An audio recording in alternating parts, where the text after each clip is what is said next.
مجھے کوئی ایسا جامع پلان مل جائے جس کی روشنی میں اپنی صبحوں اور شاموں کو مرتب کروں۔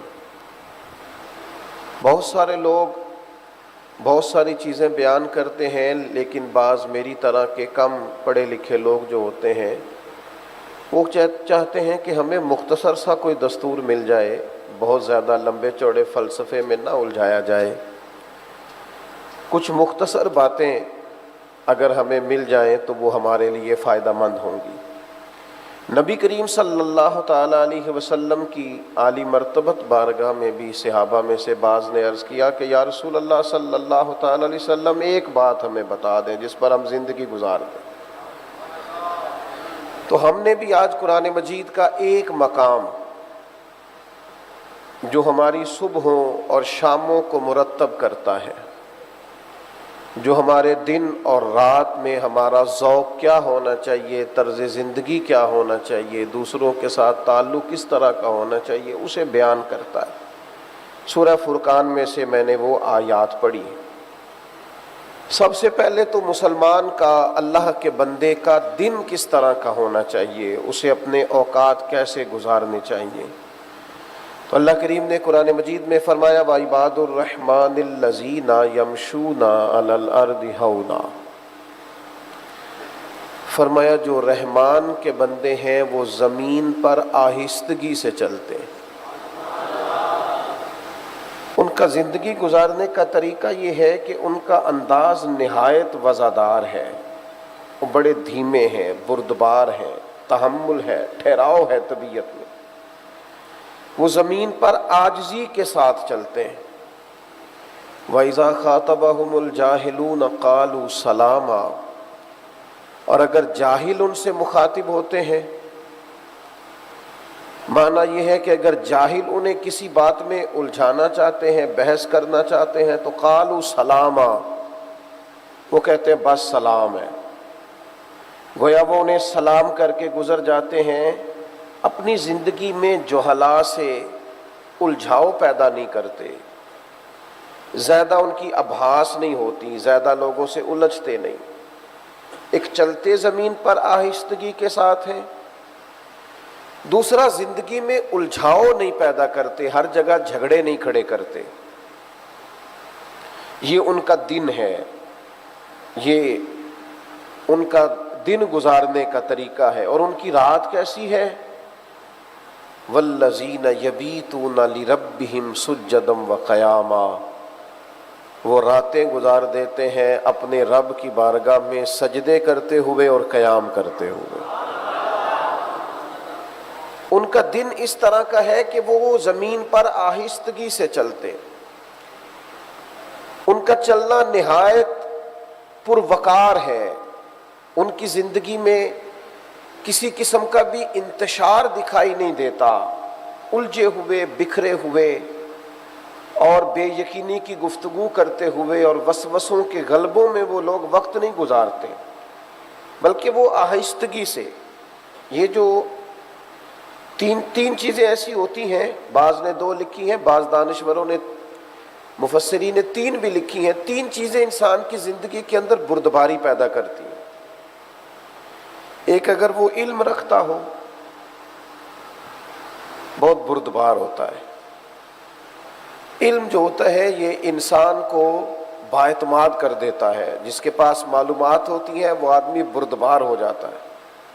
اور دوسرا، اگر اللہ نے رزق حلال دیا ہو وسعت کے ساتھ تو یہ بھی انسان کی زندگی میں ٹھہراؤ پیدا کرتا ہے۔ اور تیسری بات ہمارے بزرگوں نے لکھی ہے، فرماتے ہیں وہ ان دونوں سے اہم ہے، وہ یہ ہے کہ جو لوگ مخلص ہوتے ہیں وہ بڑے ہی بردبار ہوتے ہیں، جن کے دلوں میں اخلاص ہوتا ہے، جو تصنع سے، ریاکاری سے بچتے ہیں، وہ بردبار ہوتے ہیں، زمین پر آہستگی سے چلتے ہیں۔ آج ہم دیکھتے ہیں لوگوں کی طبیعتوں میں اضطراب ہے، ذہنی طور پر بکھرے ہوئے خیالات ہیں، نوجوان صبح کچھ کہتے ہیں دوپہر کو ارادہ بدل دیتے ہیں، شام کو جو پروگرام طے کیے صبح اور اس پر استقامت ہی نہیں ہے، مزاج میں ٹھہراؤ نہیں، اطمینان نہیں۔ اپنی زندگی میں بردباری لانا، حوصلہ لانا، تھوڑا ٹھہراؤ پیدا کرنا، جلد بازی کرنے سے بہت سارے کام ویسے بگڑ جاتے ہیں. جلد بازی اگر کرنی بھی ہے تو فاستبقوا الخیرات، نیکیوں میں آگے بڑھیں، ایک دوسرے سے یہ والی جلد بازی کریں. باقی تو اسلام نے کہا ہے دنیاوی معاملات کے اندر ٹھہراؤ پیدا کریں، بردباری پیدا کریں، آپ کے چلنے میں وقار ہو، آپ کے طرز زندگی کے اندر ٹھہراؤ ہو، آپ نہایت متانت اور سنجیدگی کے ساتھ وقت گزاریں. میں آپ کی خدمت میں یہ عرض کروں گا، اس وقت ہمارے معاشرے کو جن چیزوں کی نہایت زیادہ ضرورت ہے ان میں سے ایک اہم چیز سنجیدگی ہے. بہت سارے لوگوں کا غیر سنجیدہ رویہ وہ باعث تکلیف ہے، ان کے اپنوں کے لیے بھی، ان کے کاز کے لیے بھی، وہ جس مشن پر کام کر رہے ہیں اس مشن کے لیے بھی. سنجیدگی، وقار، وزاداری، یہ انسان کی طبیعت کو پروقار کر دیتی ہے. بہت زیادہ ہنسنا اور بہت زیادہ الجھنا اور بہت زیادہ گفتگو کرنا، یہ چیزیں انسان کے لفظوں کو، جملوں کو، اس کی طبیعت کو بے وقت کر دیتی ہیں، انسان کی قیمت نہیں رہتی. تو اپنی طبیعت کے اندر وزاداری پیدا کی جائے، ٹھہراؤ پیدا کیا جائے، وقت دیا جائے. آپ کو پتہ ہے قرآن مجید میں کم و بیش 100 مرتبہ صبر کا ذکر آیا ہے. احادیث، آثار اور روایات کو جمع کیا جائے تو علماء نے لکھا ہے 500 مرتبہ اللہ کے محبوب علیہ السلام نے اپنی امت کو صبر کا سبق دیا ہے. اور حضرت مولا علی شیر خدا کرم اللہ تعالی وجہہ الکریم ان ساری باتوں کو جمع کر کے فرماتے ہیں جو انسانی وجود میں سر کا مقام ہے نا، وہی دین میں صبر کا مقام ہے.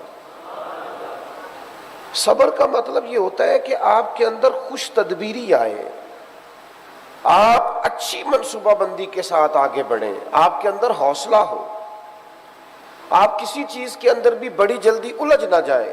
دنیا میں بہت سارے لوگ اس لیے ناکام ہو جاتے ہیں کہ ان کا مخالف ایک جملہ صرف ان کے لیے کہتا ہے، ایک جملہ، اور وہ بیچارے اتنے الجھ جاتے ہیں کہ اپنے سارے کام ہی ان کے رہ جاتے ہیں.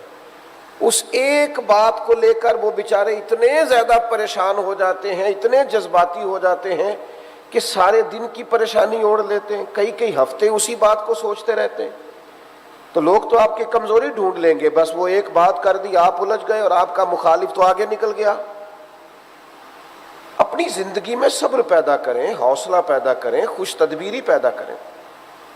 اور پھر وَإِذَا خَاطَبَهُمُ الْجَاهِلُونَ قَالُوا سَلَامًا، اگر جاہل کبھی مخاطب ہونا تو اس کا علاج یہ نہیں ہوتا اس سے بحث کی جائے، اس کا علاج ہوتا ہے اسے سلام کیا جائے. اور ویسے بھی عام آدمی کو تو الجھاؤ ویسے بھی نہیں پیدا کرنا چاہیے. احقاق حق کے لیے کبھی مناظرہ کریں گے تو علماء کریں گے، اس کی ضرورت پیش آتی ہے کبھی گفتگو کی، مکالمہ کی، لیکن وہ لوگ کریں گے جو اس معاملے کے اندر مہارت رکھتے ہیں. ہم کیا کرتے ہیں؟ ہم ہر جاہل آدمی سے الجھتے ہیں. وہ خدا کے بندے تیرا معیار ہی نہیں ہے تو کس سے بات کر رہا ہے؟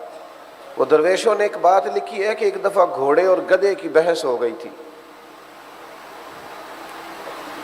گھوڑا کہتا تھا کہ آسمان کا رنگ نیلا ہے اور گدھا کہتا تھا کالا ہے. وہ کئی گھنٹے بحث ہوتی رہی. اب وہ گدھا ماننے کو تیار ہی نہیں تھا، حالانکہ آسمان کا رنگ نیلا ہوتا ہے، پر گدھا تھا، مانتا ہی نہیں تھا. اب وہ جب بڑی طویل ہو گئی بحث اور بڑا عروج پکڑا بحث نے، تو طے یہ پایا کہ بادشاہ کے پاس چلتے ہیں، اس سے فیصلہ لیتے ہیں. شیر جنگل کا بادشاہ تھا. گھوڑا گدھے سے کہنے لگا چلو بادشاہ سے فیصلہ کراتے ہیں. اب دونوں آ گئے یہاں. بادشاہ نے ان دونوں کی گفتگو سنی. گھوڑا کہنے لگا بادشاہ سلامت، آسمان کا رنگ کیا ہے؟ کہا نیلا ہے. کہا کئی گھنٹوں سے اس گدھے کو سمجھا رہا ہوں، یہ مانتا ہی نہیں، ضد پہ ہے. کہتے اس کا رنگ تو سیاہ ہے، کالا ہے. تو بادشاہ نے اب فیصلہ دیا. بادشاہ سلامت فرمانے لگے کہ بات بھی گھوڑے کی ٹھیک ہے، لیکن عمر قید کی سزا بھی گھوڑے کے لیے ہے. تو وہ کہنے لگا بات بھی میری ٹھیک ہے اور سزا بھی مجھے. وہ کہنے لگا سزا اس لیے نہیں دی کہ تمہاری بات ٹھیک ہے یا غلط ہے، سزا تو اس بات کی ہے کہ تم نے گدھے سے ہی بحث شروع کر دی ہے. تم نہایت نادان آدمی ہو، گدھے سے بحث کرتے ہو، تمہیں تو سزا ہونی چاہیے۔ وَإِذَا خَاطَبَهُمُ الْجَاهِلُونَ قَالُوا سَلَامًا، کیا عظیم ارشاد ہے قرآن پاک کا۔ جاہلوں سے ملاقات ہو تو انہیں سلام کرو۔ ہر آدمی سے الجھ رہے ہیں، ہر آدمی سے بحث کر رہے ہیں۔ امام شافعی رحمۃ اللہ علیہ فرمایا کرتے تھے کہ فروعی معاملات میں میری اکثر لوگوں سے گفتگو ہوتی ہے، ائمہ اربعہ کا اختلاف رہا بعض فروع کے مسائل میں۔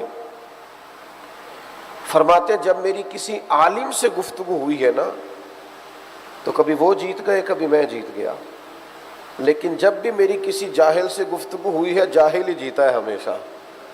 میں کبھی کسی جاہل سے جیت سکا۔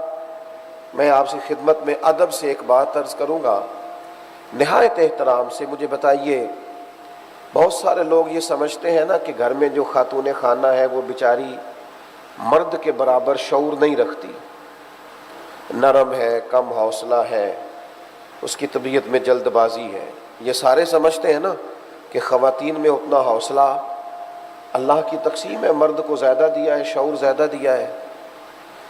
تو پھر میں ایک فتویٰ دے دوں آپ لوگوں کو کہ میاں بیوی کے جھگڑے میں زیادہ غلطی میاں صاحب کی ہوتی ہے۔ وہ اس لیے کہہ رہا ہوں کہ بھئی اگر اس بیچاری کی عقل کمزور ہے تو تیری تو پوری ہے نا، اور تو برابر کی سطح پہ اتر کے جھگڑا کر رہا ہے اور اپنے گھر کو تباہ کر رہا ہے اور اپنے بچوں پر برا اثر ڈال رہا ہے اور اپنے گھر کے ماحول میں تلخی لا رہا ہے، حالانکہ تو سمجھ رہا ہے کہ اس کا شعور کم ہے، پھر تو کیسے اس کی سطح پہ اتر آیا؟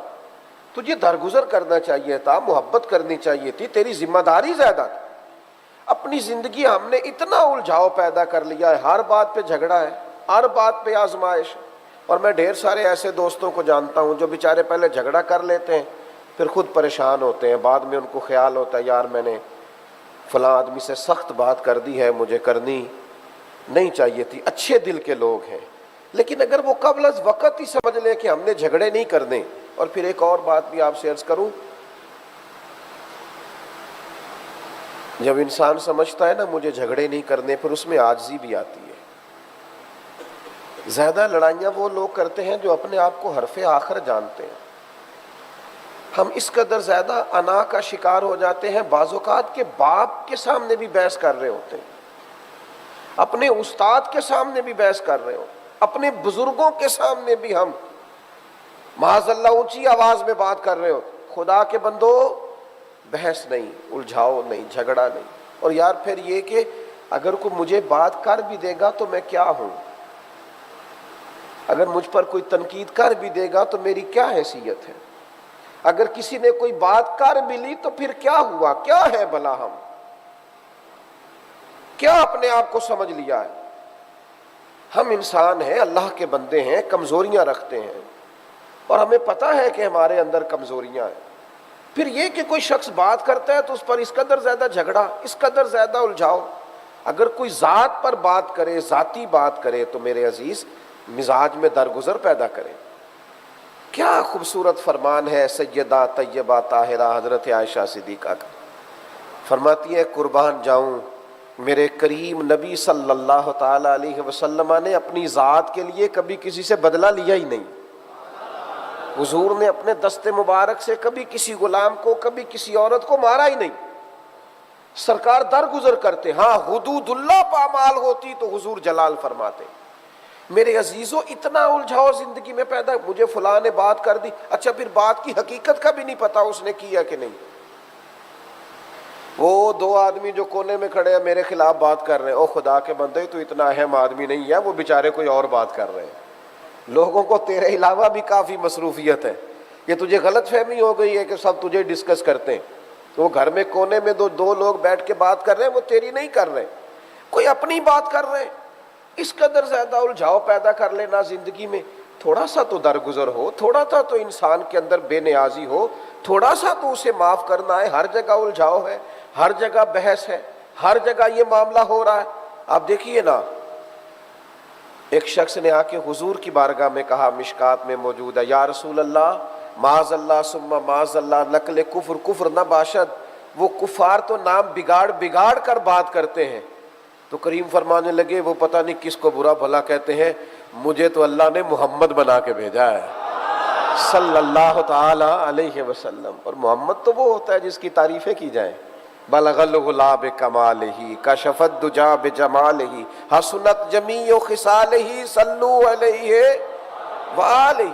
تو میرے عزیز اتنا الجھاؤ زندگی میں، اتنی بحث، ہر آدمی سے جھگڑا، راہ چلتے جھگڑا، ہر جگہ. وہ بہت سارے لوگ تو ویسے بچوں کو بگاڑ لیتے ہیں یہ کہہ کہ یہ اس سے بچیے جی، یہ بڑا گرم خون ہے جی، بڑی جلدی جلال میں آتا ہے. اور میں نے کہا اس کی عادت نہ آپ بگاڑ دیجئے گا، کہیں ایسا نہ ہو کہ کسی جگہ ایسی جگہ ٹکرا جائے جہاں پھر کوئی درگزر کرنے والا موجود نہ ہو. اپنی طبیعت کے اندر عجز پیدا کریں، انکساری پیدا کریں. آپ دیکھیے حضرت عمر بن عبدالعزیز رحمۃ اللہ علیہ اپنے وقت کے حکمران بھی تھے، اللہ کے کامل ولی بھی تھے. جناب عمر بن عبدالعزیز رحمۃ اللہ علیہ کا یہ عالم تھا کہ وہ حکومت بھی انصاف سے، عدل سے، وزاداری سے چلاتے تھے، اور کئی پارے قرآن مجید کے روز تلاوت فرماتے تھے. کثرت سے درود پاک بھی پڑھا کرتے تھے. اور وہ ایسا درود تھا کہ نبی کریم علیہ السلام نے درویش کی خواب میں آ کے کہا تھا کہ عمر بن عبدالعزیز کا پڑھنا ہمیں بڑا اچھا لگتا ہے. یعنی مقبولیت والا درود. میرے عزیز اتنی بڑی شخصیت حضرت عمر بن عبدالعزیز کی. ایک دن گلی سے گزر رہے تھے، رات کا ٹائم تھا، اور امیر ہے، وقت کے حکمران ہے. تو اس زمانے میں لوگ لکڑی کے جوتے استعمال کرتے تھے. جناب عمر بن عبدالعزیز گزر رہے تھے تو ایک بزرگ فٹ پاتھ پہ سو رہے تھے. تو چلتے چلتے ان کے پیر پر آپ کا پیر آ گیا. اب اچانک اس طرح کسی شخص سے ٹکر ہو جاتی ہے نا، آپ کی موٹر بائک کسی سے لگ گئی، یا اچانک کسی شخص کے ساتھ آپ کا اس طرح سے آمنا سامنا ہو، تو لوگ فوراً کہتے ہیں آپ اندھے ہیں. یہی جملہ بولا جاتا ہے نا. تو حضرت عمر بن عبدالعزیز کا پیر بھی بزرگ کے پیر پہ آ گیا. تو وہ اٹھے چونک کر، کہنے لگے اندھے ہیں آپ؟ تو وہ جو سپاہی ساتھ تھے نا، دو چار، انہوں نے تلواریں میان سے باہر نکال لی. یہ جو کیتلی ہوتی ہے یہ چائے سے ہمیشہ زیادہ گرم ہوتی ہے. انہوں نے تلواریں فٹافٹ نیام سے باہر نکالی. تو وہ شخص کہتا ہے آپ اندھے ہیں؟ تو حضرت عمر بن عبدالعزیز بڑے بردباری سے، یہ انداز دیکھیے، بڑے تحمل سے اور تھوڑا سا مسکرا کے فرمانے لگے نہیں بزرگوں، میں اندھر نہیں ہوں، اللہ کے فضل سے مجھے نظر آتا ہے. اب وہ جو ساتھ تھے لوگ، انہوں نے تو تلواریں نکالی ہوئی ہیں، وہ تو گردن اڑانا چاہتے ہیں. تو حضرت فرمانے لگے تمہیں کیا ہوا بھائی؟ کہا جناب یہ گستاخ ہے. فرمایا کیوں، کیا ہوا؟ کہا اس نے آپ کو اندھا کہا ہے. آپ فرمانے لگے نہیں، انہوں نے تو نہیں کہا. کہا جناب کہا ہے. فرمانے لگے نہیں کہا، حضور کہا ہے. فرمایا بابا جی تم سے بات کر رہے تھے مجھ سے کر رہے تھے؟ کہا بات تو آپ سے کر رہے تھے. تو فرمانے لگے انہوں نے تو ایک سوال پوچھا ہے، انہوں نے پوچھا ہے آپ اندھے تو نہیں؟ تو میں نے کہہ دیا مجھے نظر آتا ہے، اس میں جھگڑے والی کون سی بات ہے؟ تو ایک سادی سی بات ہے نا بھائی. انہوں نے پوچھا ہے آپ اندھے تو نہیں؟ تو میں نے کہا نہیں مجھے. تو اس میں جھگڑے والی کون سی بات؟ ہم نے تو ہر بات کو جھگڑا بنا لیا ہے، ہم نے تو ہر بات کو الجھاؤ بنا لیا، ہم نے تو ہر چیز میں اس طرح کی طبیعت بنا لی ہے. آپ یقین کریں کوئی لمبی بات نہیں ہوتی جب لوگ طلاق کا مسئلہ پوچھنے آتے ہیں اور وجہ نزاع پوچھی جائے کہ میاں بیوی کے درمیان کون سا ایسا جھگڑا ہوا کہ بات طلاق تک پہنچی، تو کچھ بھی نہیں بتا پاتے، کوئی خاص بات نہیں ہوتی. بس دو لوگ جھگڑے، انا جیت گئی، رشتہ ہار گیا. چھوٹے چھوٹے بچے ہیں، ان کو جب پتہ چلتا ہے کہ اب باپ کہیں رہے گا، ماں کہیں رہے گی، ان کے آنسو ہے کہ دیکھے نہیں جاتے. اب یہ ماں باپ کے ہوتے ہوئے یتیموں جیسی زندگی گزاریں گے؟ اب یہ ماں باپ کے ہوتے ہوئے کسی سے کہیں گے کہ ہمیں کھانا پکا دیں؟ لیکن اس طلاق کے بیچ کبھی ڈھونڈ کے دیکھ لو نکلے گا کیا؟ جھگڑا، انا، بحث، بلا وجہ کی تکرار. نہ وہ بیٹی یہ بات سمجھنے کو تیار ہے کہ میرا گھر ٹوٹ رہا ہے، میں اپنے اندر حوصلہ پیدا کروں، نہ وہ بیٹا یہ بات سمجھنے کو تیار ہے کہ میرے بچے کہاں جائیں گے. لیکن ہم نے توڑ دیا سارا کچھ، الجھ گئے ہم. ایک بات ہی تو کی تھی بحث میں ابا جی سے ایک بات ہی، ایک جملہ ہی تو کہا تھا کہ ابا جی اب آپ بھی تو کچھ خیال کیا کریں نا، آپ کی بھی تو توجہ دوسری جانب زیادہ رہتی۔ سو نہیں پایا بیچارہ باپ، کئی راتیں روتا رہا، یار میں نے تو تیرے نام زندگی لگا دی ساری، پردیس کی خاک چھانی، جگہ جگہ گیا کہ میرے بچوں، اور تو نے بحث میں یہ بھی نہیں دیکھا کہ سامنے کون ہے۔ ایک لفظ ہی کہا تھا اماں کو کہ اماں بس دوسروں کو بھی کام بتا لیا کریں، اب ساری ذمہ داریاں میری ہیں، میں ایک جملہ ہی تو کہا تھا۔ ٹوٹ گئی ماں بیچاری، تکیہ بھر گیا آنسوؤں سے، تکلیف میں وقت گزارا۔ وہ کہتی ہے میں نے تو بڑے اپنوں کی شادیاں بھی چھوڑ دی تھیں کہ میرے چھوٹے والے بچے کے پیپر آ گئے، میں نے تو بڑی زندگی تیرے نام کر دی، سارے دکھ دیکھے، اور آج تو مجھے کہتا ہے کہ وہ میرے بھائی کہیں تو حوصلہ پیدا کر لو زندگی میں، کسی جگہ تو ٹھہراؤ لے آؤ، کہیں تو درگزر کرنا سیکھو، کہیں تو اپنے سینے کو کشادہ کرو، کہیں تو کوئی بات ایسی ہو جو ہم برداشت کر سکیں، کچھ مقامات تو ایسے ہوں جہاں ہم نظریں جھکا کے بات مانیں۔ یاد رکھنا دنیا میں بڑا وہ ہوتا ہے جس کا کوئی بڑا ہوتا ہے، دنیا میں تربیت اس کی ہو رہی ہوتی ہے جسے کوئی تربیت دینے والا ہوتا ہے۔ وہ لوگ بڑے پروقار ہوتے ہیں جن کے لیے کوئی اچھے مشورے دیتا ہے، جن کو کوئی دعا دیتا ہے۔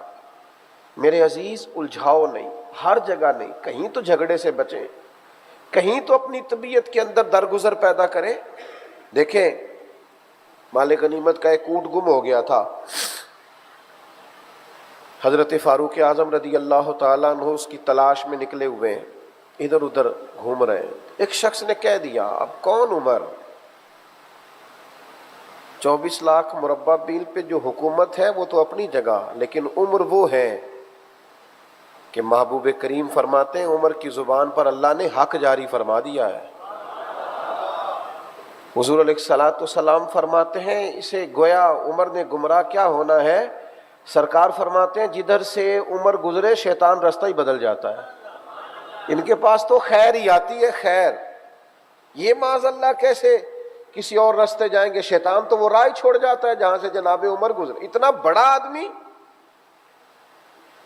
لیکن کسی جگہ بھی انہوں نے کبھی خود سے گمان نہیں کیا کہ میں بہت بڑا ہوں۔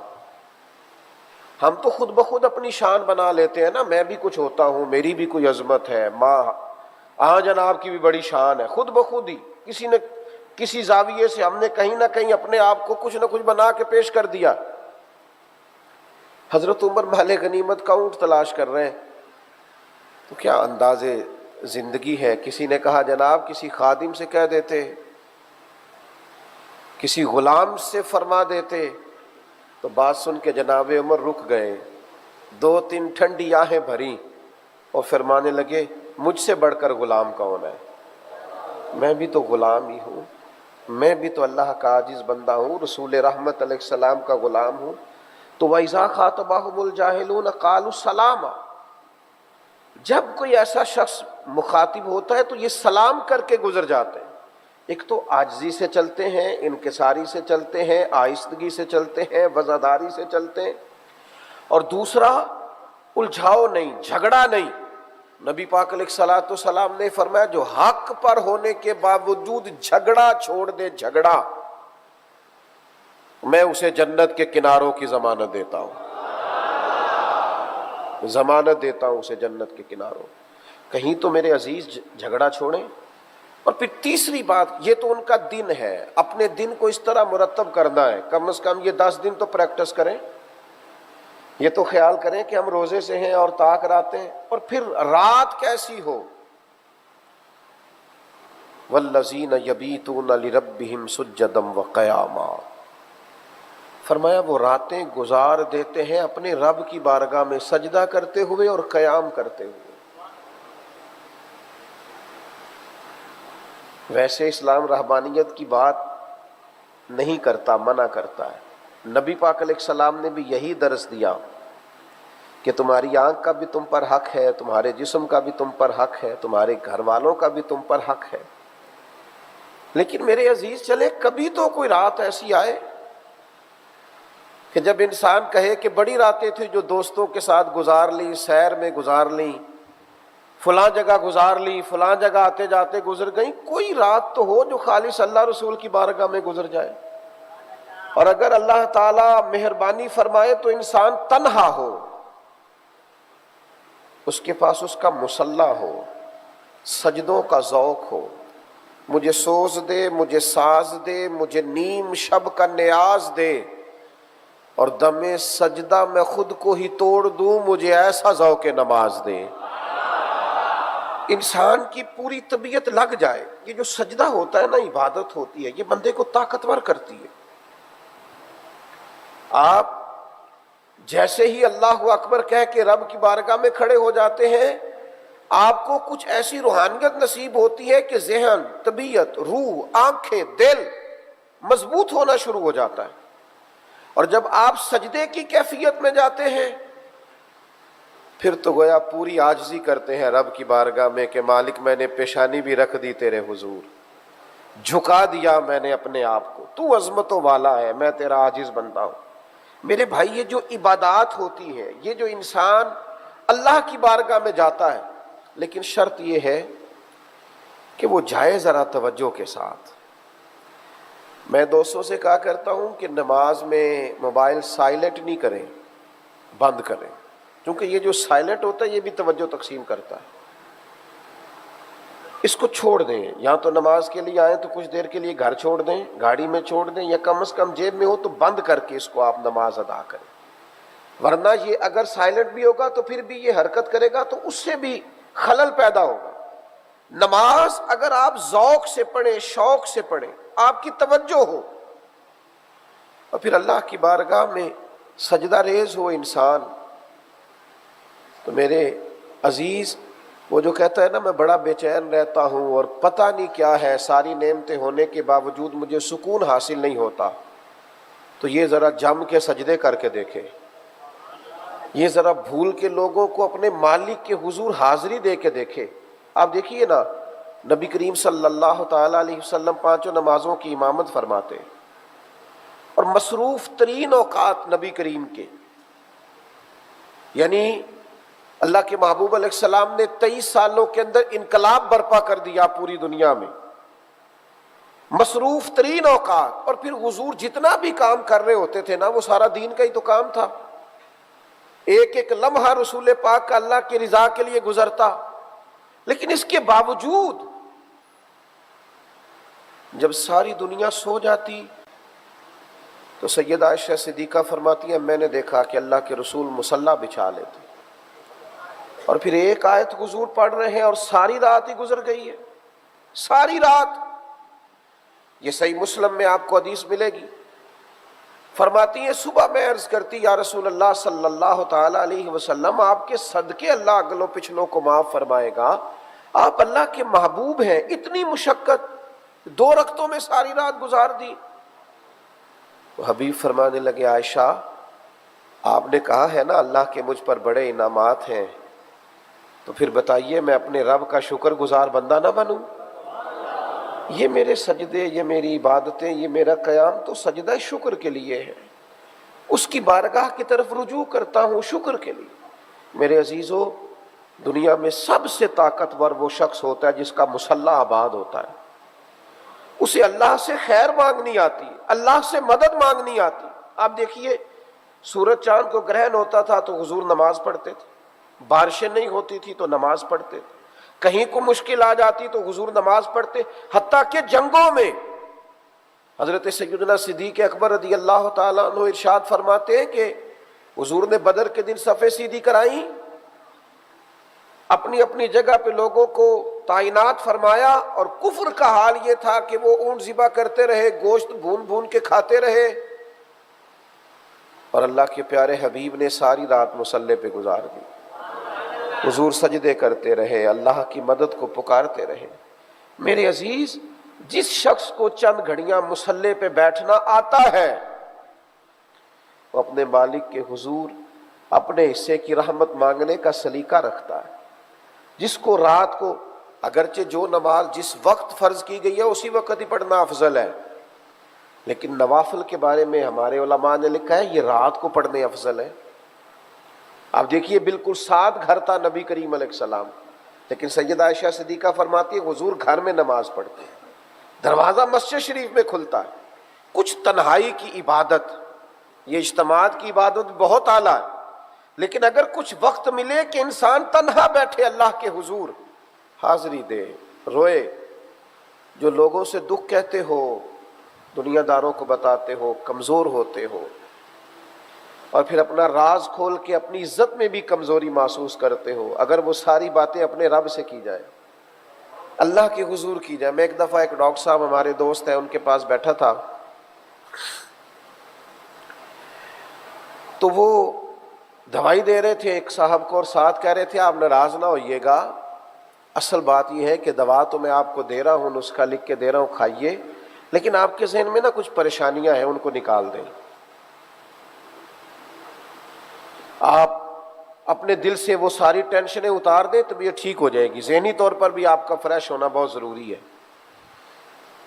تو وہ ڈاکٹر صاحب چونکہ ان کو بتا رہے تھے، تو اب وہ جس طرح سے ہاں کر رہے تھے نا، وہ ہاں نہیں لگ رہی تھی، وہ نہ ہی کر رہے تھے. وہ کہہ رہے تھے ٹھیک ہے ڈاکٹر صاحب، جی انشاءاللہ. تو میں نے کہا میرا مداخلت کرنا بنتا تو نہیں، لیکن اگر آپ دونوں اجازت دیں تو میں کوئی بات کروں.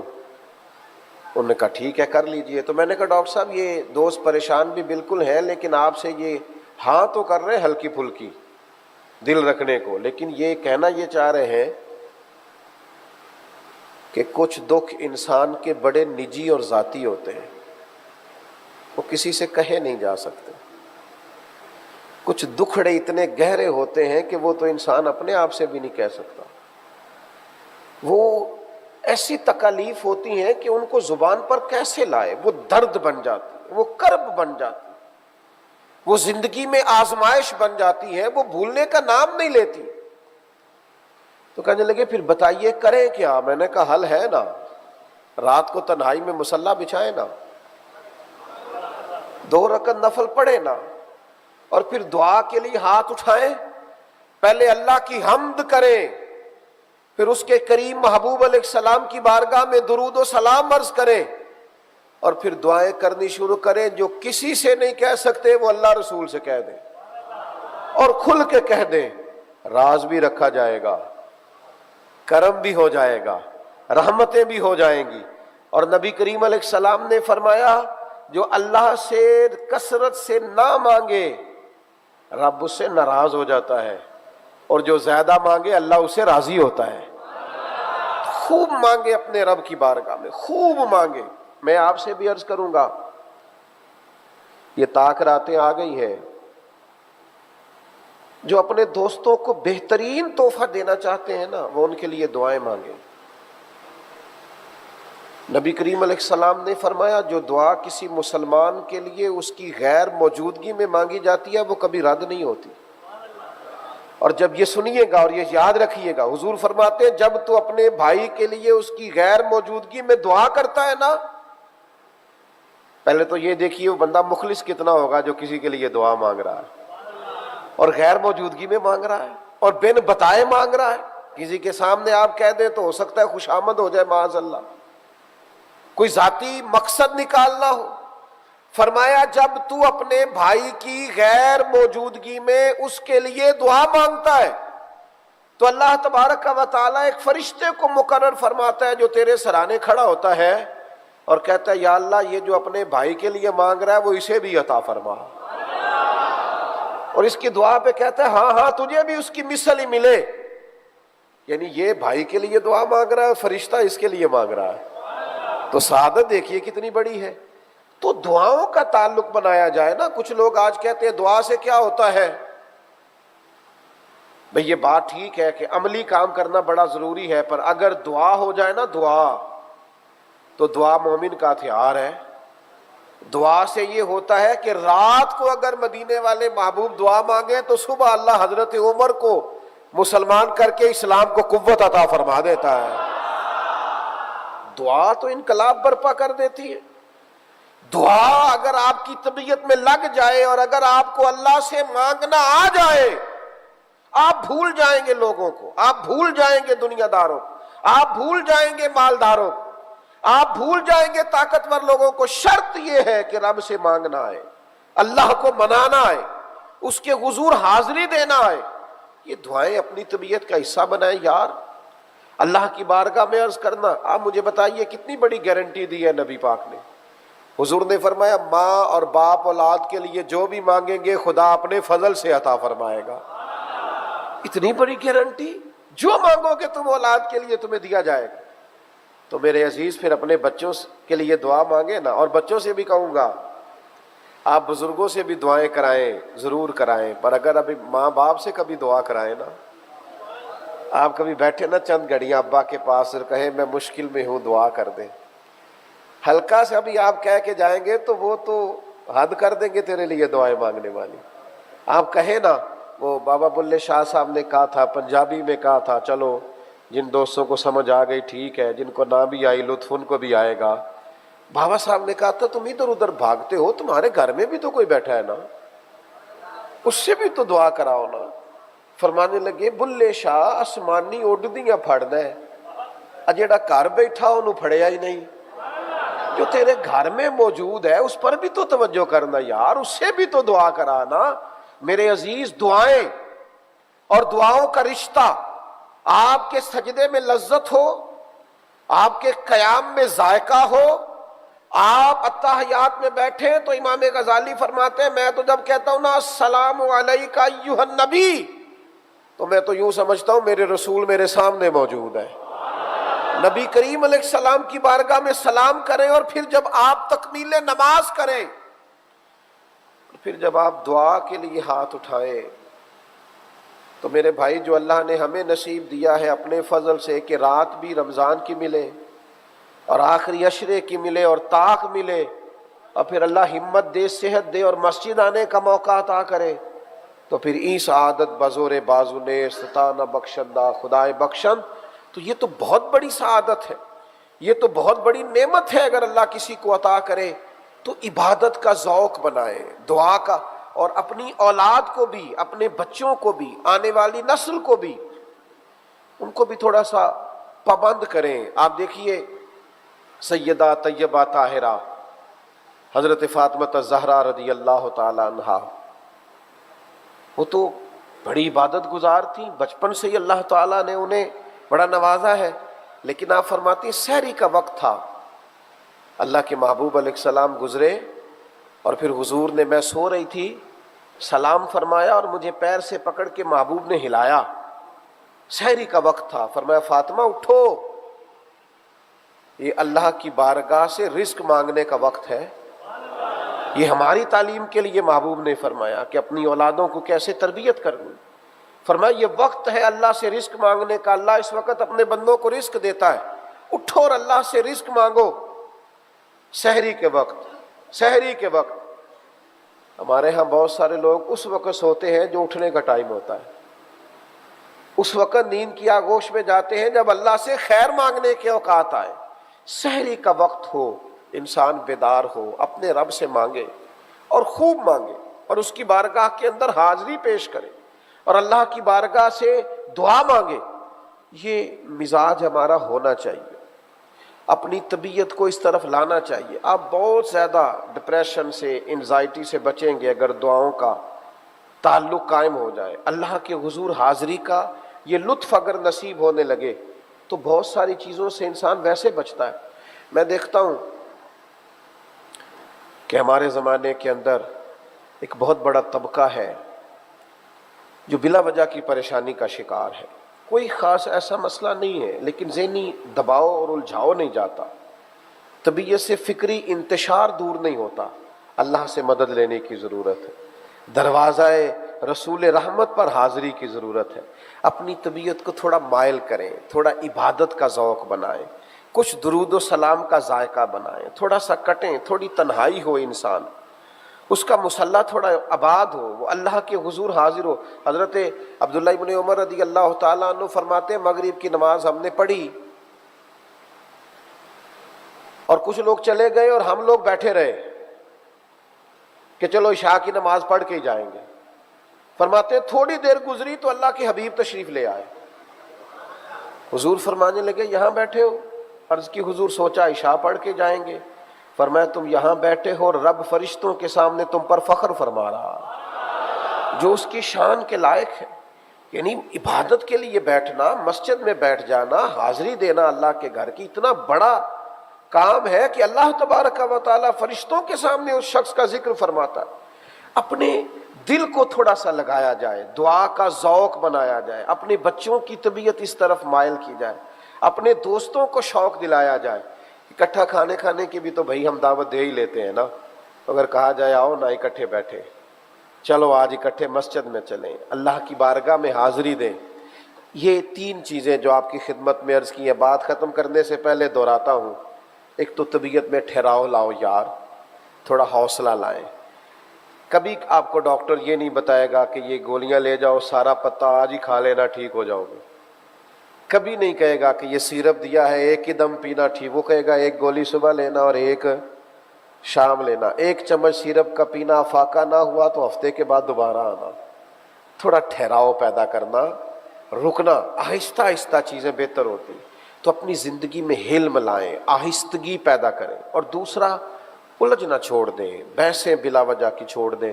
نبی کریم علیہ الصلوۃ والسلام نے فرمایا وہ خوبصورت مسلمان ہے جو بے مقصد باتوں کو چھوڑ دے. خوبصورت اسلام ہے اس شخص کا جو بے معنی اور بے مقصد چیزوں کو چھوڑ دے. اور تیسری بات یہ ہے کہ اپنی راتیں اللہ کے حضور گزاریں، اپنے اوقات کو مرتب کریں، کچھ ٹائم نکالیں، خاص نوافل کا ذوق پیدا کریں، تلاوت قرآن مجید کا ذوق پیدا کریں، درود و سلام کا ذوق پیدا کریں، لمبی دعائیں مانگنے کا ذوق پیدا کریں. یہ چیز انسان کو رجوع اللہ کی طرف مائل کرے گی. میں زیادہ وقت نہیں لینا چاہتا، جو میری طبیعت ہے اس کے مطابق میں نے بات کر دی. ورنہ کبھی آپ کتابیں کھولیں، انبیاء کے، صلحاء کے تذکرے کھولیں تو وہ محنت پوری کرتے تھے اور کام کر کے پھر رجوع اللہ کرتے تھے. کہتے تھے ہم نے کر دیا. ایک شرابی دیکھ لیا نا حضرت جنید بغدادی نے تو اس کا منہ دھویا، حضرت سیری سختی نے اس کا منہ دھویا، دونوں بزرگوں نے. اور منہ دھونے کے بعد پھر رجوع اللہ. عرض کرنے لگے مالک ہمارے بس میں منہ دھونا تو دھو دیا، دل دھونا تو تیرے قبضہ اختیار میں. تو کرم نوازی فرما دل کو بھی دھو دے. کہتے ہیں یہ سر شام یہ واقعہ ہوا، تہجد کے وقت مسجد گئے تو وہ شرابی ہم سے پہلے موجود تھا اور اللہ تبارک و تعالیٰ نے اسے توفیق توبہ دے دی. رجوع اللہ کرنا اتنا قیمتی ہے، اتنا ضروری ہے کہ امت جیسے جیسے اللہ کی جانب رجوع کرے گی ویسے ویسے باوقار ہوگی، قوت ملے گی، طاقت نصیب ہوگی. اللہ تعالیٰ کی بارگاہ میں دعا کرتا ہوں اللہ تبارک و تعالیٰ جو میں کہہ سکا ہوں اسے اپنی بارگاہ میں قبول فرما لے. گفتگو کرنے کے دوران کہیں بھول گیا ہوں تو اللہ تعالیٰ اپنے فضل سے درگزر فرمائے. اور جو خیر کی باتیں ہم نے سنی اور کہی ہیں اللہ تعالیٰ اس پر عمل کی توفیق عطا فرمائے. وما علینا الا البلاغ. جیسے آپ کہتے ہیں دعا کر لے. اللہم صلی علی سیدنا و مولانا محمد معدن الجود والکرم وعلی آلہ وصحبہ وبارک وسلم. اللہ کریم یہ مقدس رات ہے، اتنی بڑی تعداد میں مسلمان اس مسجد میں جمع ہیں. اللہ تعالی ہم سب کا یہاں جمع ہونا اپنی بارگاہ میں قبول فرما. مالک کریم ہمارے گناہوں کو معاف فرما، ہماری غلطیوں سے درگزر فرما. اللہ علم نافع اور عمل صالح کی توفیق عطا فرما، سجدوں کا ذوق عطا فرما، عبادتوں کا شوق عطا فرما، تلاوتوں کی لذت عطا فرما. اللہ وہ گناہ جو ہم سے بھول کر ہو گئے وہ بھی معاف کر دے، اور جو ہم نے شعور رکھتے ہوئے جان بوجھ کے کیے ہیں مالک وہ بھی معاف کر دے. جو غلطیاں ہمیں یاد ہیں وہ بھی معاف فرما دے. اللہ تعالیٰ جو ہمارے حافظے سے نکل گئی ہیں اور ہمارے نامہ اعمال میں ہیں وہ بھی معاف کر دے. اللہ تعالیٰ ہمارے حق میں درگزر والے فیصلے فرما، بخشش والے فیصلے فرما، رحمت والا معاملہ فرما. اللہ کریم سجدوں کا ذوق عطا فرما، عبادتوں کا شوق عطا فرما، تلاوتوں کی لذت عطا فرما، درود و سلام کا ذائقہ عطا فرما. اللہ تعالی ہمیں اپنی بارگاہ کی جانب رجوع کرنے کی توفیق عطا فرما. آج سے جو طاق راتیں شروع ہو رہی ہیں ان کے دامن سے پھوٹنے والی نورانیت سے ہمارے دلوں کو روشن فرما. اللہ تعالیٰ اس کی ہمیں برکات عطا فرما. جن لوگوں نے رمضان کے روزے رکھے ہیں رکھ رہے ہیں قبولیت عطا فرما۔ اللہ کریم جنہوں نے صدقات و خیرات کیے قبول فرما، عمرے کی حاضریاں قبول فرما۔ مالک کریم جن لوگوں نے آج سے اعتکاف شروع کیا ہے ان کی اس حاضری کو قبول فرما، ہمارے آنے والی نسلوں پر فضل فرما۔ اللہ تعالیٰ عقائد اہل سنت کی پابندی عطا فرما۔ مالک کریم جو بیمار ہیں انہیں شفا دے دے، مقروضوں کو قرض کے بوجھ سے رہا کر دے، تنگ دستوں کے رزق میں وسعت فرما دے، بے چینوں کو چین دے دے، بے قراروں کو قرار دے دے، الجھے ہوئوں کو سکون دے دے۔ اللہ تعالیٰ جو وسوسوں کا شکار ہیں انہیں حضور کے دروازے کی گدائی دے دے۔ اللہ تعالیٰ ہمیں کسی دنیا دار کی محتاجی سے محفوظ فرما لے، اپنے بھرے خزانوں سے ہمیں اپنے حبیب کا صدقہ عطا فرما۔ امت بڑی جگہ پریشان ہے، اللہ محبوب کی امت پہ فضل فرما۔ فلسطین کے مجبور مسلمانوں کی تصاویر اب دیکھی نہیں جاتی،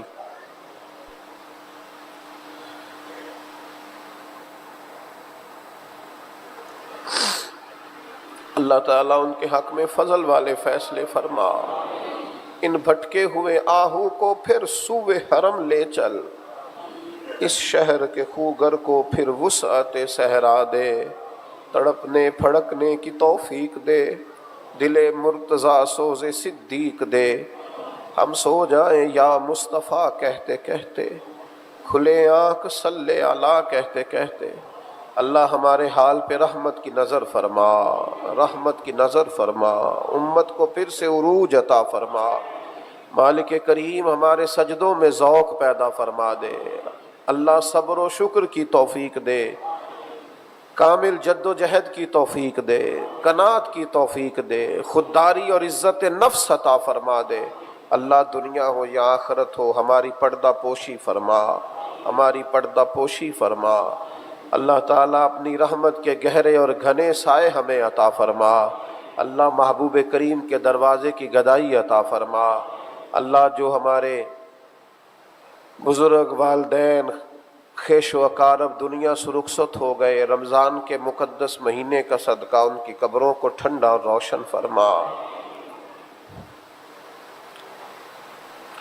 گزر جانے والوں کے حق میں رحمت والے فیصلے فرما۔ اب وہ تیرے کرم ہی کے حوالے ہیں، ان کے ساتھ درگزر والا معاملہ فرما، ان کی قبریں ٹھنڈی فرما، ان کے حال پہ رحم فرما۔ ہمارے جو بھائی یہاں اہتمام کرتے ہیں ان کے والد صاحب کے لیے بھی دعا ہے، اللہ ان پر خاص رحمت فرما، کرم نوازی فرما، آسانی فرما، ہماری مشکلات کو آسان فرما، ہمارے دکھوں کو دور فرما۔ جن گھروں میں جوان بیٹے بیٹیاں ہیں مناسب بندوبست فرما۔ اللہ جو کسی بھی حوالے سے پریشان ہیں یہاں تیرے گھر میں حاضر ہیں، اللہ تعالیٰ پریشانیاں دور فرما دے، آسانیاں فرما دے، آسانیاں فرما دے، ہمارے حال پہ رحم فرما دے، ہم سے درگزر فرما۔ مجھے سوز دے، مجھے ساز دے، مجھے نیم شب کا نیاز دے، میں دم سجدہ خود کو ہی توڑ دوں، مجھے ایسا ذوق نماز دے۔